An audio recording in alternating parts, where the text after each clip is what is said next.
साथियों क्षमा चाहते हैं। जैसा कि मैंने आपसे कहा था कि जब कोई अच्छा कार्य करने के लिए शुरुआत करो तो कुछ ना कुछ विघ्न आ जाते हैं। जैसा कि बार बार फ़ोन आ रहा है जिसकी वजह से आपसे बात नहीं हो पा रही थी। तो मैं कह रहा था कि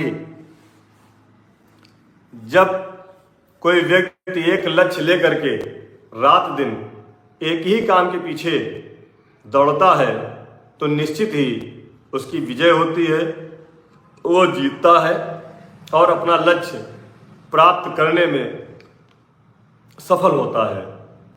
सभी साथी पुनः जुड़ जाएं और लिंक को शेयर कर दें, क्योंकि अभी लगभग 500-700 लोग हमसे जुड़े हुए थे और अब हमारे लोग कम हो गए हैं। तो जब लक्ष्य पाना है तो फिर उसके लिए आपको रात दिन 24 घंटे अपने लक्ष्य के बारे में ही सोचना होगा, क्योंकि पिछले कई लक्ष्य हमारी आंखों से ओझल हो चुके हैं। पिछले कई इच्छाएं हमारी मर चुकी हैं, पिछली कई उम्मीदें हमारी ख़त्म हो चुकी हैं। नौकरी के सिवाय हमारे पास, बात कर रहा हूँ, हमारे पास कोई भी रोजगार नहीं है, हमारे पास कोई भी आय का साधन नहीं है। गांव में जो ज़मीन है वो पूर्वजों की है, वो बहुत बड़े हम जमींदार भी नहीं हैं। बस इतना है कि साल भर के लिए खाने के लिए धान गेहूँ हो जाता है, सब्जियां हो जाती हैं। तो अब हमारा लक्ष्य पिछले 3 साल से सिर्फ एक यही है कि किसी तरह से अब जो नौकरी है उससे कैसे जीवन चलाया जाए, कैसे परिवार का पालन पोषण किया जाए, कैसे हमारे बच्चे का भविष्य आगे अच्छा हो। क्योंकि हमने कसर तो नहीं छोड़ी। हम लोगों ने हाई स्कूल इंटर किया, उसमें प्रथम स्तर पर उत्तीर्ण हुए, स्नातक किया, बीटीसी किया, टीईटी, सीटेट, बीएड, सब कुछ तो कर डाला जितना हम कर सकते थे, लेकिन सफलता नहीं मिली। 1 नंबर से रह गए, हम भी अध्यापक होते।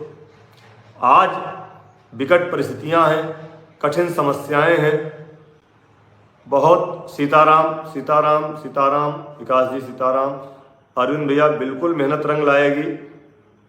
तो कठिन परिस्थितियां हैं। यह वक्त हम जिस तरह से हम गुजार रहे हैं, हम जानते हैं कि हमारे सभी शिक्षा मित्र साथी भी इस समय वही कठिन दौर से गुजर रहे हैं। जो कठिनाइयाँ हमारे सामने हैं वही कठिनाइयाँ हमारे एक एक शिक्षा मित्र साथी के सामने है। और कहाँ तक इसको बयान किया जाए, बहुत मुसीबतें हैं। सीतापुर में हमारे एक शिक्षा मित्र साथी की बिटिया की शादी है, उनकी मदद हमारे लोग कर रहे हैं। कोई हमारा साथी रिटायर हो जा रहा है, रोते हुए घर जा रहा है, किसी के साथ कोई हादसा हो जा रहा है, उसके परिवार के लोग रो के बिलख के चीख कर रह जाते हैं। तो हम अपने आप को वहाँ से जोड़ते हैं कि कल को अगर कुछ हमारे साथ हो गया तो हमारे परिवार के लोग भी वैसे ही बिलखेंगे, क्योंकि ना तो हमारे पास कोई बैंक बैलेंस है, ना तो हमारे पास कोई ठेकेदारी है, ना तो हमारे पास कोई अन्य आय का साधन है।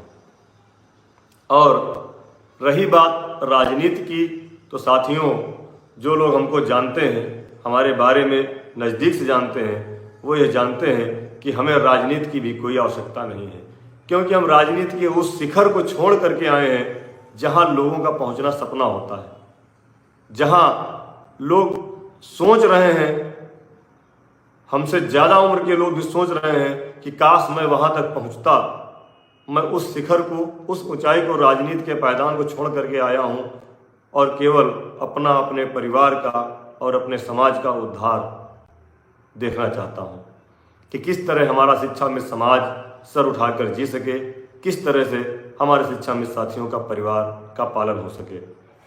इसलिए लगातार अपने लक्ष्य के प्रति रात दिन अगर मैं दौड़ रहा हूँ तो मेरा यही उद्देश्य है, यही ध्येय है। ना तो मुझे राजनीति से मतलब है, ना तो किसी व्यक्ति विशेष से मतलब है, न किसी राजनीतिक पार्टी से मतलब है। मेरा उद्देश्य सिर्फ अपने जीवन को सुधारना, शिक्षा मित्रों के साथ जिस नौकरी से हमने 24 साल गुजार दिए, अब उसी नौकरी की आशा में हम आगे बढ़ रहे हैं, क्योंकि कहा गया है कि जब बुरा समय है तो पीछे ना हटो। जब बुरा समय है तो पीछे ना हटो, सफलता कभी न कभी तो मिलेगी ही। अगर पीछे हट गए, बीच राह में बैठ गए तो सफलता नहीं मिलेगी। गरीर वाला जी आपके नाम से लिख करके आ रहा है, आपके सवाल का जवाब भी मिलेगा। तो साथियों, मैं कह रहा था कि लगातार आपको काम करना पड़ेगा कि और 24 घंटे सोते हुए, जगते हुए, चलते हुए, बैठते हुए आपको सिर्फ एक ही बात सोचनी पड़ेगी कि हमारे भविष्य का निर्धारण, हमारे भविष्य का संरक्षण, हमारे भविष्य को कैसे सुरक्षित किया जाएगा। क्योंकि जब हमारे पास और कुछ बचा ही नहीं है इस शिक्षा मित्र की नौकरी के अलावा,